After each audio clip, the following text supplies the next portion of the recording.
Bonjour à toutes et à tous et bienvenue dans un nouvel épisode de La Buvette. Alors aujourd'hui, concept un petit peu différent des premiers podcasts puisque je ne serai pas accompagné de Lucas, mais je ne serai pas seul. En effet, aujourd'hui, nous avons la chance d'accueillir pour La Buvette une personne travaillant dans un club sportif professionnel.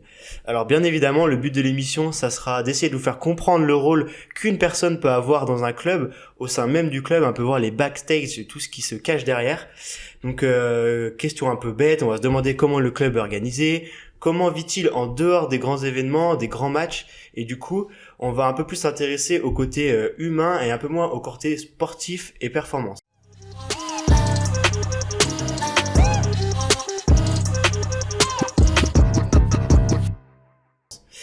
Du coup, cette personne qui est avec moi aujourd'hui, c'est Corentin Maréchal. Salut Corentin, bienvenue dans La Buvette, j'espère déjà que tu vas bien. Salut, ça va et toi? Bah écoute, ça va super. D'ailleurs, pour nos auditeurs, je vous laisse vous installer confortablement. Donc c'est un concept un peu différent aujourd'hui. Alors n'hésitez pas à nous faire vos retours sur nos réseaux sociaux, Instagram, TikTok, La Buvette Podcast. On espère que le concept vous plaira et que vous voudrez d'autres interviews. Donc n'hésitez pas à nous mettre des petits messages. Donc on est parti directement pour la première question. Qu'est-ce que t'en penses? Ah bah, c'est parti, moi je suis chaud. C'est parti. Alors déjà, tout d'abord, je te laisse un peu te présenter et nous expliquer un peu le rôle que tu joues donc dans le club professionnel en question. Nous expliquer déjà quel est le club aussi. Donc voilà, n'hésite pas à bien détailler grossièrement pour que tout le monde puisse comprendre. Ok, et ben pour commencer, moi déjà, on va dire que j'ai un statut un peu spécial parce que je suis un peu bénévole plus, on va dire. D'accord. Donc je travaille avec le club de la JL Bourg basket qui évolue en Betclic Elite, donc la première division du basket français, et en Coupe d'Europe cette année, déjà depuis 3 saisons. Sur mon travail, en fait, tout simplement, il a évolué au fil de ces 10 années, et je suis en relation avec le pôle de communication du club, marketing et communication, qui a des salariés, et moi je suis bénévole à côté, je leur apporte un petit plus, notamment cette année je leur fais beaucoup d'articles, et puis je leur fais également les commentaires de match sur les rencontres à domicile, donc du commentaire sportif. Ok. Voilà. Du coup, pour expliquer un petit peu, si vous voulez, la Ligue du basket diffuse un peu gratuitement des matchs, et du coup c'est les clubs qui doivent prendre en charge la diffusion. Et du coup, faut trouver déjà le matériel pour diffuser tout ça, et aussi les personnes pour commenter. Et du coup, tu es directement en fait le commentateur, la personne qu'on entend, qu'on voit quand il y a des actions diffusées sur tous les réseaux, etc. C'est ça. Du coup, c'est hyper intéressant. Est-ce que tu peux nous expliquer un peu où t'as commencé dans la hiérarchie du club, comment t'as pu évoluer et gravir au fur et à mesure les échelons? Alors moi je suis arrivé, comme j'ai dit, il y a 10 ans, j'étais même mineur à cette époque-là en tant que bénévole. J'ai été recruté par l'actuel directeur sportif de la JL qui est Fabrice Paclet, directeur administratif, directeur sportif c'en est un autre. À l'époque, donc Fabrice Paclet, il est arrivé dans le club, c'était sa première saison, et il a voulu structurer un petit peu les choses. Et moi je faisais un blog sur la JL, il y avait personne à la communication, qui gérait la communication au club, et il s'est dit que ça serait bien qu'il y ait quelqu'un qui fasse des articles pour le site internet, déjà des résumés de matchs. Donc pour la première saison en 2012-2013, donc ouais, ça fait un bail maintenant. Je suis arrivé au club et la première fois je faisais juste des résumés de matchs à chaque rencontre à domicile et à l'extérieur. Et puis l'année suivante, il y a un premier collègue qui m'a rejoint en bénévole, qui est toujours là et maintenant qui est salarié, c'est Hugues Belgy, qui est arrivé aussi avec des idées, envie de faire bouger un peu Facebook. Donc au début j'étais tout seul, puis on était 2, puis il a commencé à faire des vidéos, moi j'ai commencé à faire les articles d'avant-match, et puis petit à petit le club est aussi monté en puissance. En fait, il faut savoir que sur la 3e saison, le club est monté en première division, puis est redescendu juste après. Donc il s'est structuré, il y a eu une personne qui est arrivée, puis ensuite il y a eu des alternants, etc., pour arriver aujourd'hui dans une structure où dans le club, il y a un responsable communication et marketing, il y a 2 salariés, un responsable presse, une responsable presse et une community manager, responsable des réseaux sociaux essentiellement. Et ensuite des alternants, et puis un responsable événementiel. Donc il faut dire qu'au début moi j'étais tout seul, et en 10 ans le club a réussi à structurer, et moi j'interviens toujours sur les articles d'avant-match, sur des interviews, sur les résumés de match, sauf quand je commente, Et puis également maintenant sur les commentaires de match, où j'ai commencé au début à la radio, vu que les matchs sont diffusés également sur la radio locale qui est Radio Scoop. Et depuis, on a eu le Covid, cette plateforme LNB TV qui est arrivée. Donc pendant le Covid, on commentait les matchs sans public et ça a continué désormais. Et voilà. Alors c'est hyper intéressant je trouve parce que on voit qu'en 10 ans comment le sport s'est un peu démocratisé avec tout ce qui est médias, comment c'est passé de même pas avoir quelqu'un pour faire des articles d'avant-match qui nous paraît anodin maintenant et totalement ancré dans tous les clubs, comment est-ce que ça a évolué et la dimension que ça prend alors qu'encore le basket n'est pas le sport majoritaire en France. On pense notamment au foot qui est quand même largement devant, même bien que le basket monte en puissance ces dernières années, mais c'est vrai que c'est quand même assez fou de se dire qu'il y a 10 ans il y avait rien du tout monté et que maintenant c'est quelque chose qui est vraiment très professionnel et très très bien développé. Du coup, pour passer un peu plus sur le côté revenir un peu aux sportifs, on peut se demander quelquefois qu'est-ce que font les sportifs lors d'une journée, parce que finalement un match et un week-end ça dure de 20h à 23h et puis on se dit mais qu'est-ce qu'ils font du lundi au vendredi, comment ça se passe? Quel est le déroulé un peu d'une journée? Est-ce que tu en sais un peu plus? Tu peux nous expliquer comment ça se passe? Ouais, alors j'ai eu la chance de voir à Bourg, alors si je dis pas de bêtises, on a eu 6 coachs sur la période où j'étais là, dont un coach qui est actuellement le directeur sportif du club. Et chaque coach a un peu ses processus différents. Je peux prendre l'exemple typiquement de Savo Vucevic, qui était le coach pendant 5-6 saisons avec la JL Bourg. Il a fait remonter de deuxième division à la première division, qui était plus un coach, on va dire, en mode un peu comme dans le foot manager, c'est-à-dire un peu comme un José Mourinho, voilà. On peut comparer comme ça, c'est-à-dire que il va plus déléguer à ses assistants, il va être présent et ils vont faire des entraînements qui sont dans la journée, on va dire un entraînement par jour en collectif, mais qui vont être assez soft, voilà, qui vont quand même être poussés sur les technicités que veulent avoir les joueurs. Et puis si les joueurs ont envie de faire un entraînement en plus, ils peuvent avoir des entraînements individuels. Maintenant, il y a d'autres styles de coach, et même on peut dire cette saison ou même l'année dernière, même s'il y a eu 2 coachs différents. Donc les joueurs dans leur planning de journée, on va dire généralement le matin, ils ont le travail individuel, donc avec à Bourg un coach spécifique pour ça, un assistant spécifique pour ça, ou même un responsable, comment on dit, j'ai perdu le nom. Un responsable physique, enfin voilà, un préparateur physique, voilà, du travail individuel essentiellement selon les profils des joueurs. Donc ça va plutôt être la matinée.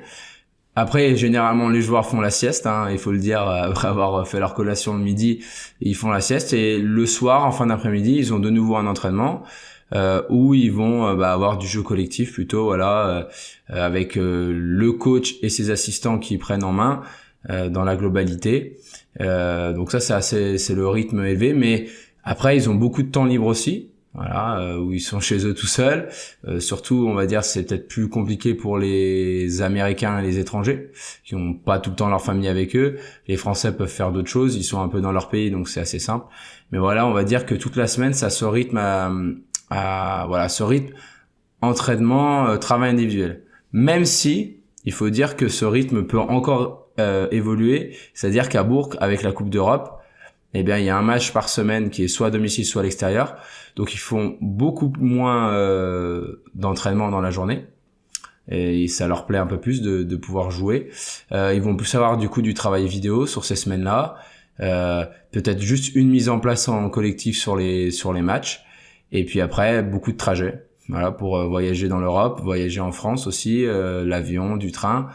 Donc voilà, c'est aussi ça la vie de sportif. On va dire. Pour résumer, c'est vachement ancré sur la performance. Le but c'est vraiment d'être efficace au moment où il faut. Donc on met tout en place autour pour réussir à ça.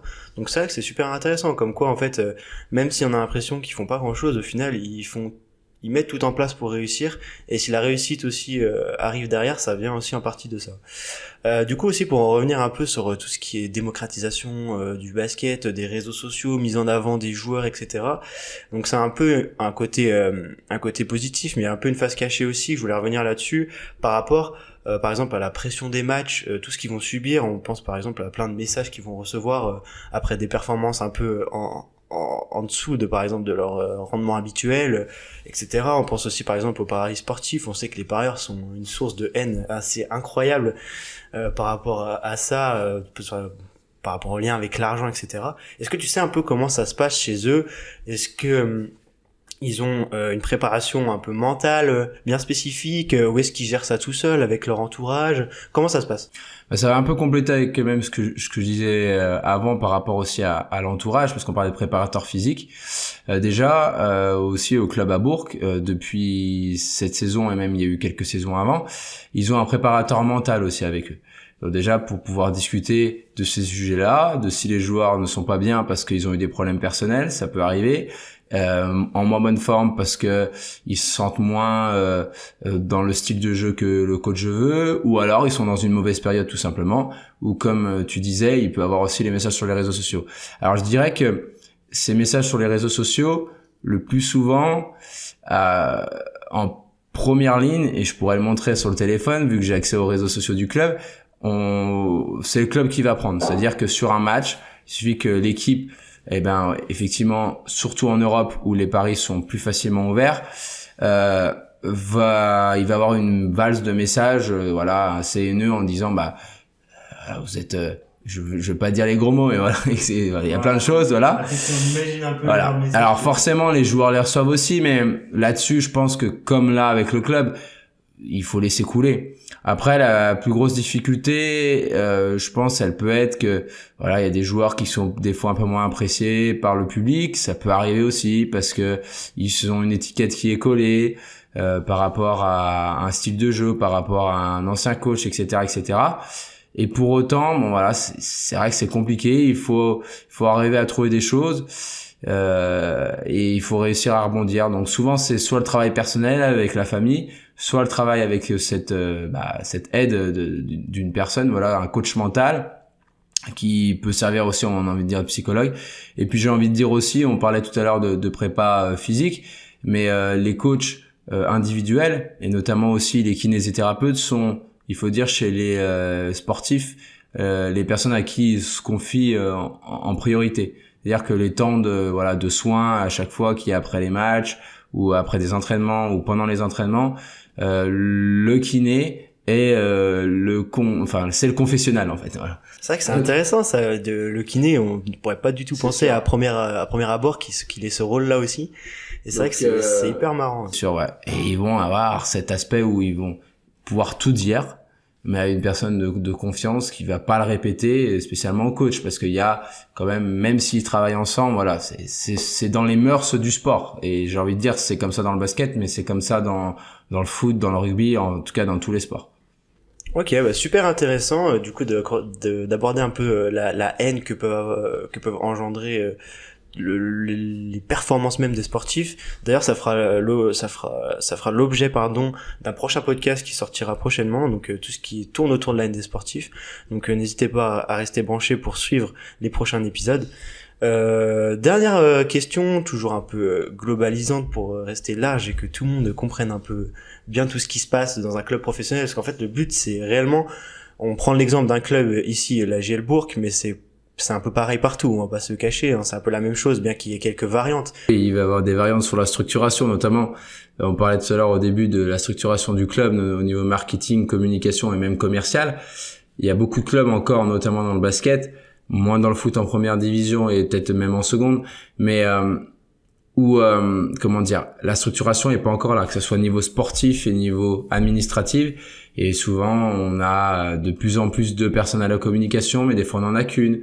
Et puis il y a pas cette structuration, donc c'est encore en train de se construire, mais ça devient une obligation parce que notamment dans le basket, la Ligue nationale de basket met en place des labels pour que les clubs soient structurés. Donc il faut qu'il y ait des points sur tout à l'heure je parlais finalement des articles, ça fait des points, mais aussi sur toute la structuration, d'avoir des directeurs sportifs, des directeurs administratifs, d'avoir donc oui, ça se structure, mais on n'en est pas encore au point maximal qu'on pourrait atteindre, notamment en disant dans le 21e siècle, en 2020, on devrait être parfait, mais il y a encore beaucoup de travail. Mais voilà, c'était juste pour couper un petit peu, mais ouais, super intervention, pas de souci. Comme quoi c'est hyper bien aussi de savoir que c'est pas partout la même chose et qu'on n'est pas tous au même niveau de développement. Pour finir un peu, je voulais revenir un peu par rapport au côté joueur. En quoi est-ce que c'est bénéfique pour eux d'avoir une bonne organisation, du coup, comme tu disais, un bon encadrement et on peut penser que ça leur facilite la vie, pardon. En quoi c'est un apport qui est essentiel dans leur quotidien pour eux?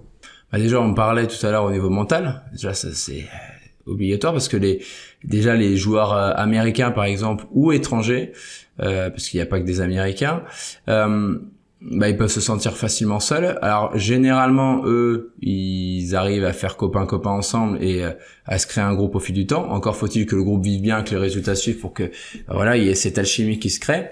Donc on va dire il y a un premier niveau qui serait le niveau du groupe déjà, voilà, pour se sentir bien déjà, c'est se sentir bien dans le groupe. Donc ça marche avec les résultats, ça marche avec le coach, ça marche avec le staff. Il faut dire que les joueurs ils se voient quotidiennement, surtout quand ils vont en voyage en Europe, ils se voient plus que leurs femmes, certains, ceux qui ont leurs femmes qui ont la chance d'avoir leur famille avec eux. Donc ça j'ai envie de dire c'est la première étape, la première couche. Ensuite il y a la couche familiale, voilà, pour se sentir bien, c'est impératif. Les étrangers ont souvent leur famille, s'ils ont une femme, des enfants qui viennent, des fois qui viennent vivre avec eux de plus en plus maintenant, c'était un peu moins le cas avant. Les enfants sont scolarisés en France, donc voilà, en plus c'est un plus pour eux. Donc ça c'est, on va dire que c'est le deuxième cercle, le cercle familial, les proches. Et puis après on disait donc le sportif, hein, je mets aussi les kinés, tout ça, enfin voilà dedans. Donc se sentir bien, c'est déjà ça. Et sincèrement, parce qu'ils voient pas spécialement des gens à l'extérieur, hein, comme je disais, ils ont pas vraiment le temps pendant la saison. Donc il faut qu'il y ait cet équilibre entre les deux. Après le public, les supporters, ça va venir en bonus. Voilà. Même si ça peut toucher un joueur, comme on disait tout à l'heure. Et pour se sentir bien, il faut qu'il y ait le cadre sportif, que dans ce cadre sportif, il y ait un bon groupe, une bonne communication entre eux, des bons kinés, des bons entraînements, du bon travail individuel pour que le joueur lui se sente bien dans sa peau au niveau sportif. Et puis voilà, la partie morale, sportive, et puis la famille qui est que sur la partie morale, on va dire. Donc voilà. Donc le sportif est un peu découpé en deux, morale, physique, enfin personnel, physique personnel, leur métier quoi, leur boulot, et le cercle familial et amical, on va dire un petit peu plus quoi. Comme quoi, pour vous rendre compte aussi un petit peu de tout ça, en fait, c'est la performance du sportif ne va pas venir que du côté du sport et de la préparation, comme quoi il y a vraiment beaucoup de facteurs et plein de petites choses qui font que le sportif va réussir et va amener une performance qui est digne de ce qu'il peut apporter à son équipe. Merci beaucoup Corentin pour ton temps passé avec nous dans la buvette. C'était une super interview, super enrichissante. J'espère que ça vous a plu aussi de votre côté. Un petit mot de la fin, est-ce que tu auras un petit truc à dire aux auditeurs de la buvette? Non, croyez en vos rêves, et surtout, et puis essayez voilà d'avancer, si vous avez des opportunités comme là avec la buvette, allez-y. Voilà, tentez les choses. On peut voir que moi en 10 ans, voilà, au début c'était juste, enfin ça reste de la passion. Au début, c'était juste des articles et puis au final, je me retrouve à faire du commentaire de match qui est fortement intéressant. Voilà, donc faut prendre le temps, faut laisser le temps faire et voilà, croire en ce qu'on a envie de faire et saisir les opportunités au moment où elles viennent. Voilà. Très bien. Et merci beaucoup. N'hésitez pas à réagir sur nos réseaux sociaux, je vous le répète, TikTok, Instagram, La Buvette Podcast. N'hésitez pas à mettre des petits messages si vous avez des questions aussi à Corentin, on y répondra avec grand plaisir. Et n'oubliez pas surtout, la vie est un sport, buvez-la sous tous ses angles.